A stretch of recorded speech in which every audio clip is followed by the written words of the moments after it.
रंगीलापुर गांव में सोहन अपनी पत्नी गीता के साथ रहता था। सोहन अपने गांव में ही जमींदार के पास काम किया करता था और वो बहुत मेहनत से दिल लगाकर काम किया करता था, जिससे वो अपने परिवार का गुजारा कर सके।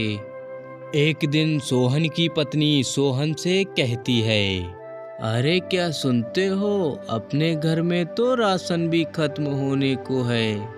तुम जाकर सेठ जी से कुछ पैसे उधार ले आओ। जमींदार बहुत ही लालची इंसान है, पता नहीं वो पैसे उधार देगा या नहीं देगा। लेकिन अगर तुम कहती हो तो मैं जाकर हो आता हूँ, हो सकता है पैसे मिल ही जाएं। अपनी पत्नी की ये बात सुनकर सोहन जमींदार के यहाँ चला जाता है और वहाँ जाकर जमींदार से कहता है, अरे सेठ जी, क्या आप मेरी थोड़ी सी मदद करेंगे?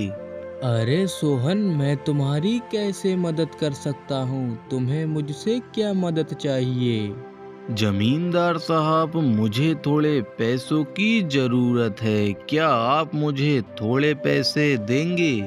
जमींदार अपने मन में सोचते हुए सोहन से कहता है, अरे सोहन, बताओ तुम्हें कितने पैसे चाहिए, मैं तुम्हें दे दूंगा। तुम तो वैसे भी मेरे खास इंसान हो, अगर मैं तुम्हें पैसे नहीं दूंगा तो फिर किसे दूंगा? तुम बताओ मुझे, तुम्हें कितने पैसे की जरूरत है? सेठ जी, मैं आपको क्या बताऊं, आप जितने चाहें मुझे पैसे दे सकते हैं। सोहन के इतना कहने पर सेठ जी उसे कुछ पैसे दे देते हैं और सोहन वो पैसे लेकर अपने घर वापस आ जाता है। अरे क्या सुनती हो, मुझे सेठ जी ने पैसे दे दिए हैं, उससे हम राशन खरीद लेंगे। मैं तो सेठ जी को बहुत गलत समझ रहा था, लेकिन वो तो बहुत अच्छे इंसान हैं। उन्होंने ऐसे बुरे हालात में हमारी मदद की है, वो बहुत अच्छे इंसान हैं। मैं खामखा उन्हें गलत समझ रहा था।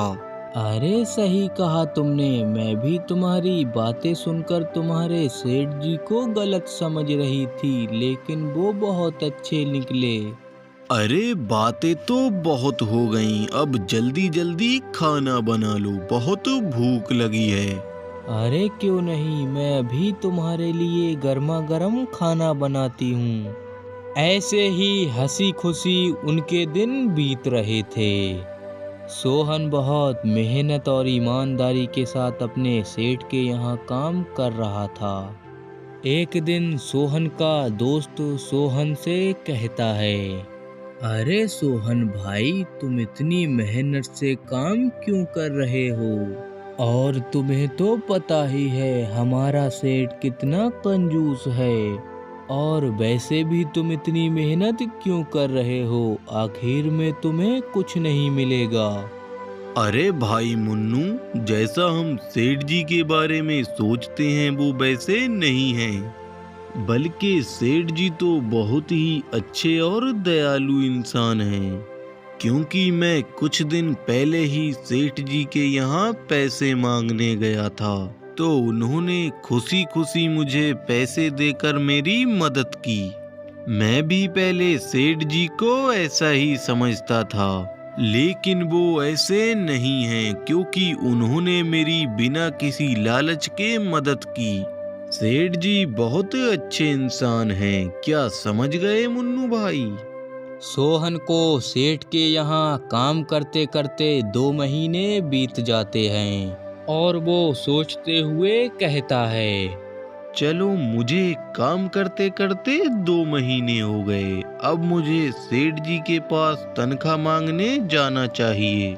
सेठ जी के तनख्वाह देते ही मैं सेठ जी के पैसे उन्हें वापस लौटा दूंगा। और इतना कहकर सोहन सेठ जी के यहाँ जाता है और उनसे कहता है, सेठ जी, मुझे आपके यहाँ काम करते करते 2 महीने हो चुके हैं, आप मुझे मेरी तनख्वाह दे दीजिए। अब लालची सेठ सोहन से कहता है, अरे सोहन, तुम ये कैसी बातें कर रहे हो? तुम मेरे यहाँ से 5 दिन पहले ही पगार लेकर गए हो, और ये क्या, तुम फिर से पगार मांगने के लिए आ गए? अरे सेठ जी, आप ये कैसी बातें कर रहे हैं? जो पैसे तुमने मुझे कुछ दिन पहले दिए थे, वो पैसे तो इसका तिहाई हिस्सा भी नहीं है।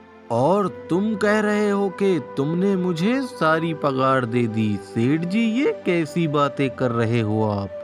तभी लालची सेठ सोहन से फिर कहता है, वो सब तुम क्या कह रहे हो? मुझे नहीं पता, मैंने तुम्हें पैसे दे दिए हैं। मुझे सब पता है, तू दोबारा पैसे मांगने के लिए आया है। मुझे बेवकूफ़ समझा है क्या?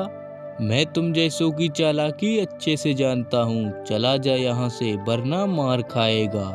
सेठ जी, ये तो आप बहुत गलत कर रहे हैं। कम से कम मेरी मजदूरी तो मुझे दे दीजिए। घर पर मेरी बीबी भूखी बैठी है। सेठ जी, कृपा कर कर मुझ पे इतना अन्याय ना करें। अरे चला जा यहाँ से, वरना मैं अपने आदमियों से तेरी मार लगवाऊंगा।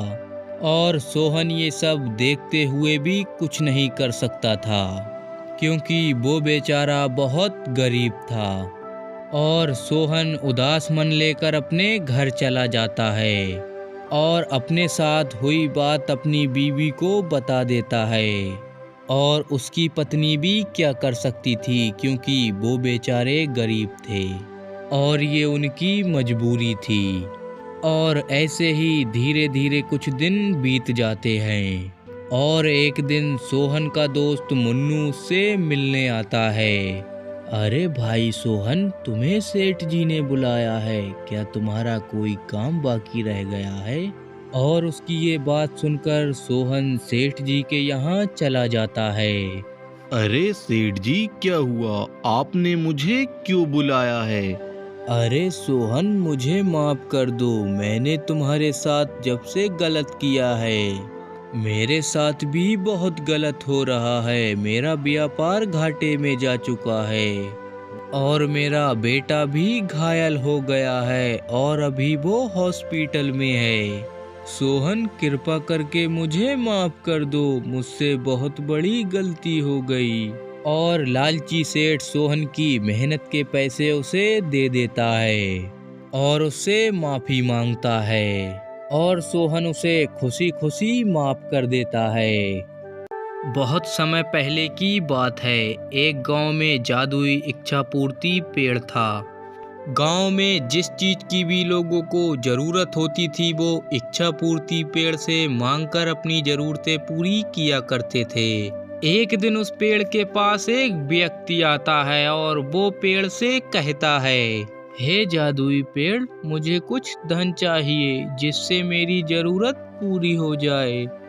और इच्छा पूर्ति जादुई पेड़ उसे कुछ धन दे देता है और वो हंसी खुशी वहां से चला जाता है।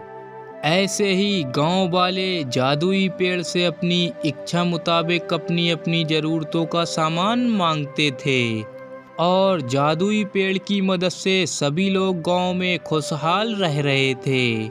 और फिर ऐसे ही काफी समय बीत जाता है, और समय के साथ साथ जादुई पेड़ बहुत बूढ़ा हो चुका था और उस पेड़ की सारी जादुई शक्तियाँ खत्म हो चुकी थीं, और जादुई पेड़ अब किसी की इच्छा पूरी करने के लायक नहीं रहा, क्योंकि पेड़ की सारी जादुई शक्तियाँ खत्म हो चुकी थीं। एक दिन एक शख्स जादुई पेड़ के पास खाना मांगने के लिए आता है और वो उससे कहता है, हे जादुई पेड़, मुझे खाना दो, मुझे बहुत भूख लगी है। मैंने बहुत दिनों से कुछ भी नहीं खाया है। बार बार पेड़ से ऐसा कहने पर भी उसकी इच्छा पूरी नहीं होती है, और फिर वो शख्स वहां से निराश होकर चला जाता है। और ये सब देखकर जादुई पेड़ निराश हो गया और खुद से कहने लगा, काश कुछ ऐसा हो जाए कि मेरी खोई हुई शक्तियाँ मुझे वापस मिल जाएं और मैं लोगों की मदद करूं। लोग मेरे पास से निराश होकर जाते हैं, वो मुझे बिल्कुल भी अच्छा नहीं लगता। काश कुछ ऐसा हो जाए कि मेरी शक्तियाँ मुझे मिल जाएं। गांव वालों की परेशानी देखकर पेड़ बहुत निराश हो गया था। इतने में ही वहां पर एक बूढ़े बाबा प्रकट होते हैं और उस पेड़ से कहते हैं, अरे जादुई पेड़, तुम क्यों निराश हो?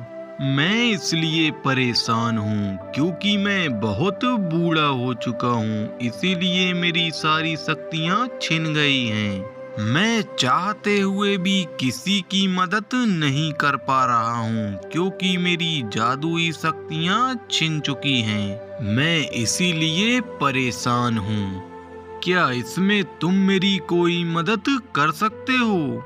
जादुई पेड़, तुम्हारी शक्तियाँ लाने का एक उपाय है। किसी को जंगल जाकर जादुई नदी से पानी लाना होगा और उस पानी को तुम्हारी जड़ों में डालना होगा। जैसे ही जादुई नदी का पानी तुम्हारी जड़ों में पड़ेगा, वैसे ही तुम्हारी सारी शक्तियाँ वापस आ जाएंगी और तुम फिर से गांव वालों की मदद कर सकोगे। लेकिन अब जादुई नदी से पानी कौन लाएगा, ये अब तुम्हें सोचना है। बूढ़े बाबा पेड़ से इतना कहकर वहां से गायब हो जाते हैं। पेड़ ये सारी बातें सुनकर नाराज हो गया क्योंकि वो जादुई नदी के पास खुद तो जा नहीं सकता था। एक दिन एक व्यक्ति पेड़ के कने से गुजर रहा था, तो पेड़ उस व्यक्ति को आवाज देता है, अरे ओ भाई, तुम कहाँ जा रहे हो? अरे क्या हुआ इच्छा पूर्ति पेड़, तुम मुझे परेशान लग रहे हो। पेड़ उस व्यक्ति को सारी बात बता देता है और वो आदमी समझदार था, पेड़ की बात को समझ जाता है और पेड़ की मदद करने के लिए राजी हो जाता है। लेकिन इच्छा पूर्ति पेड़, बताओ मुझे करना क्या होगा? दूर कहीं जंगल में एक जादुई नदी है जहाँ से तुम्हें पानी लाकर मेरी जड़ों में डालना होगा। ऐसा करने से मेरी सारी जादुई शक्तियाँ मुझे वापस मिल जाएंगी और मैं दोबारा गांव वालों की मदद कर पाऊंगा। पेड़ की ये बात सुनकर वो व्यक्ति जंगल में नदी की तलाश में निकल जाता है और कुछ दूर चलने पर उसे नदी मिल जाती है और फिर वो नदी में से थोड़ा पानी ले लेता है और खुश होकर वो पेड़ के पास जाकर पेड़ की जड़ों में पानी डाल देता है और पानी डालने के बाद फिर से वो पेड़ इच्छा पूर्ति जादुई पेड़ बन जाता है और पेड़ खुश होकर उस व्यक्ति को कुछ सोने के सिक्के दे देता है और पेड़ उसका धन्यवाद करता है और वो व्यक्ति वहां से खुशी खुशी चला जाता है। वो व्यक्ति पेड़ के पास दोबारा आता है क्योंकि वो बहुत भूखा था और पेड़ उसे झट से पहचान लेता है और उसे अपना चमत्कार करके दिखाता है और उस व्यक्ति को खाना खाने के लिए देता है। वो व्यक्ति पेट भर के खाना खाता है और पेड़ का धन्यवाद कर कर वहाँ से चला जाता है। अब पेड़ बहुत खुश था क्योंकि उसकी जादुई शक्तियाँ वापस आ गई थी और वो फिर से लोगों की मदद कर पा रहा था।